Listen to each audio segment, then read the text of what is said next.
Selamat pagi, bersama saya, Cindy Raja. Mari awali aktivitas dan pelayanan Anda melalui renungan pagi bersama Allah di waktu fajar. Dengan doa dan bimbingan darinya, kita dapat diyakinkan bahwa pada hari yang mulia itu, ketika Yesus kembali untuk mengklaim miliknya, bahwa kita akan menunggunya di sana dengan tangan terbuka dan disambut ke hadiratnya yang kekal. Ditulis oleh Ellen G. White bersama Pendeta Denny Kanajo. Selamat mendengarkan.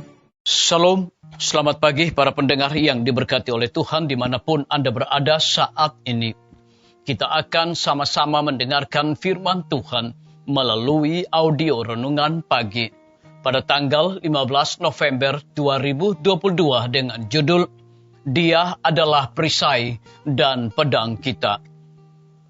Sebelum kita melanjutkan bacaan renungan kita pada pagi hari ini, kembali saya mengajak semua para pendengar yang setia untuk berdoa bersama-sama.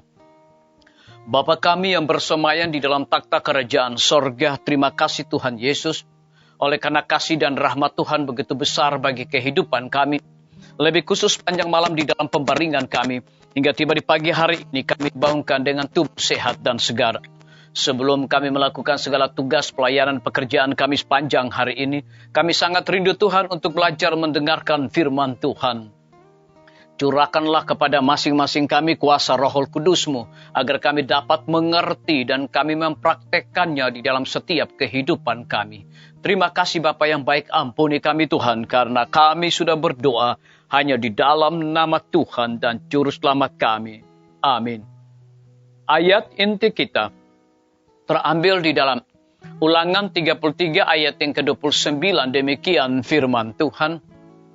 Berbahagialah engkau, hai Israel, siapakah yang sama dengan engkau? Satu bangsa yang diselamatkan oleh Tuhan, perisai pertolongan dan pedang kejayaanmu. Mari kita ikuti penjelasannya. Pelayan yang bertugas di bawah panji-panji Immanuel yang berlumuran darah itu sering mengalami dan menghadapi tugas yang memerlukan keberanian dan usaha yang tekun. Prajurit salib itu akan berdiri teguh, tak tergoyahkan di medan laga. Kalau musuh menekan dan mendesaknya, ia akan berpaling ke benteng yang kokoh itu dan seraya membawa janji-janji Allah yang terdapat dalam sabdanya. Ia dikuatkan untuk melakukan tugas yang ditanggungnya itu. Ia menyadari perlunya pertolongan dari atas. Dengan bergantung kepada kuasa itu, ia dapat menyampaikan pekabaran keselamatan itu dengan lebih berkuasa dan menimbulkan sambutan dalam hati orang lain. Disalin dari buku Pelayan Injil halaman 13 dan 14. Sementara Paulus mempunyai pemberian intelek yang tinggi, kehidupannya menyatakan kuasa, kebijaksanaan yang jarang terjadi, yang memberi kepadanya kecepatan pandangan dan simpati dari hati, dan membawa dia berhubungan rapat dengan orang-orang lain, yang menyanggupkan dia untuk bangkit kepada sifat yang lebih baik dan mengilhami mereka untuk kehidupan yang lebih tinggi. Hatinya dipenuhi dengan kasih yang sungguh-sungguh untuk orang-orang percaya di Korintus. Ia mengetahui bahwa pada setiap langkah dalam jalan orang Kristen, mereka akan ditentang oleh perkumpulan setan, dan mereka harus melibatkan diri dalam pertentangan-pertentangan setiap hari.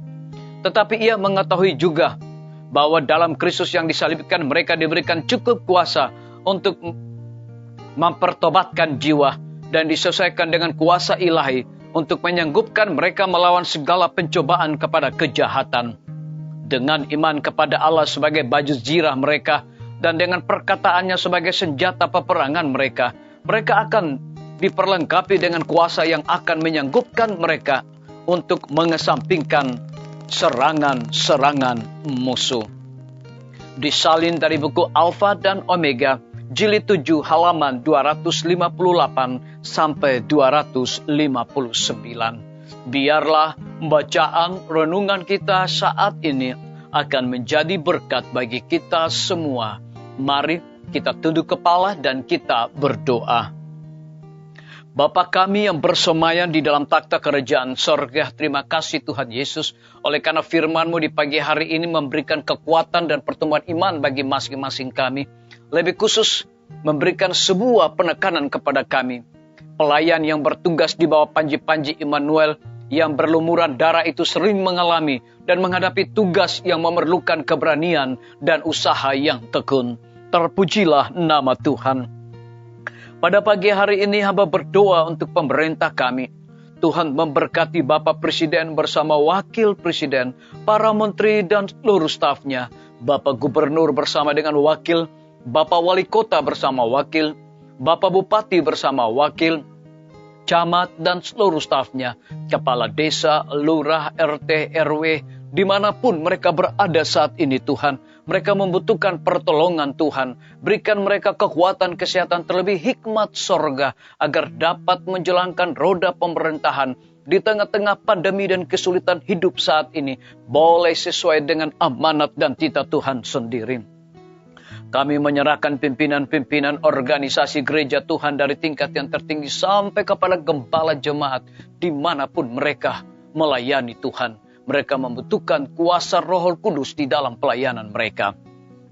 Kami menyerahkan para tim medis Tuhan, berkati dokter, perawat, bidan, semua para pekerja kesehatan yang sedang melayani di setiap rumah sakit, puskesmas, bahkan pustu. Kiranya hikmat pengetahuan sorga, roh dedikasi yang tinggi Tuhan berikan bagi masing-masing mereka.